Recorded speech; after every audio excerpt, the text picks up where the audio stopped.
Jah Rastafari. It is good to reason. Let's reason on the Indian influence on Rastafari. 1st of August 1834 was the declaration of emancipation of African slaves in the British colonial Caribbean.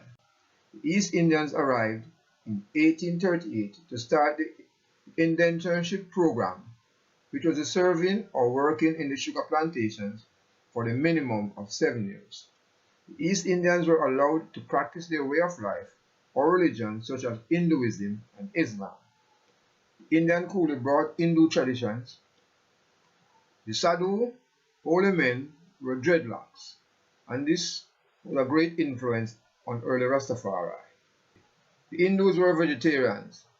They smoked ganja. The use of ganja was brought to Jamaica by the East Indians for medicine and spiritual purposes. In early days, ganja was called Kaliweed by Rastafari. Hinduism is a way of life, similarly to the levity of Rastafari, a way of life. In the early days, many people were not comfortable with Christianity. It is considered the religion of the slave master. The Hindu influence first entered revivalist culture, and they accepted Kali Punja, the Hindu goddess. In the 1920s, Indians started about 1910. They moved to Kingston and settled along the Spanish Town Road. The area was known as Hindu Town until the mid-1960s. Leonard Howell interaction with Hindu, particularly their leader, Danko Dari Moraj. The difference between Howell and Joseph Nathaniel Hibbert was that Hibbert was a Garveyite and therefore a Christian. Howell was not a Christian.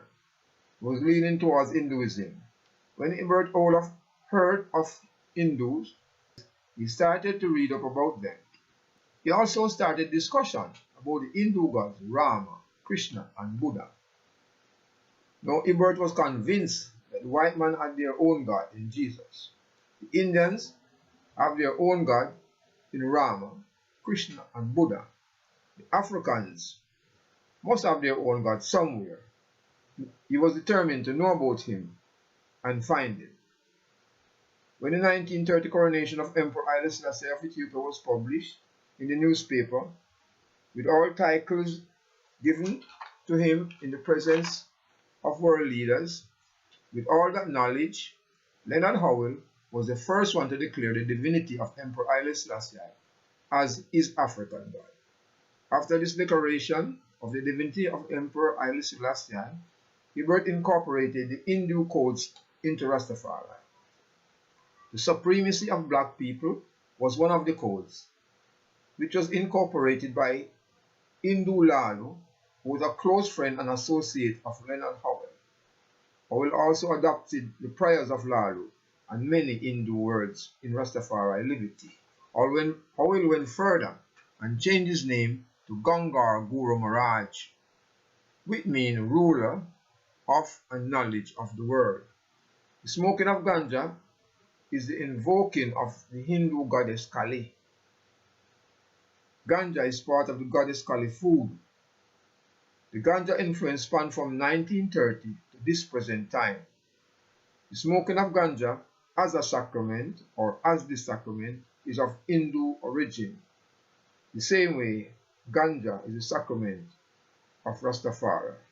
Kali, Kali Punja, goddess Kali was hailed as Jah Kalimai, meaning victory to Kalimai. Also the words Jai Kalimai is interpreted as Jah Rastafari. Vegetarianism and the isolation of menstruating women from the kitchen is the practice of the Hindus in India. All of this, plus the input of Lalu prayers, was totally Indian influence. The great Bob Marley, the reggae master and icon, named himself the Tough Gong, the name associated with Howell, who was the Gong. Now we know of the influence of Indian Hindu culture in Rastafari levity. Let Jah Rastafari be praised. Itinerally. Let knowledge cover the earth. so we know where we are coming from, and we will also know where we are going in this hour. Ja, Rastafari.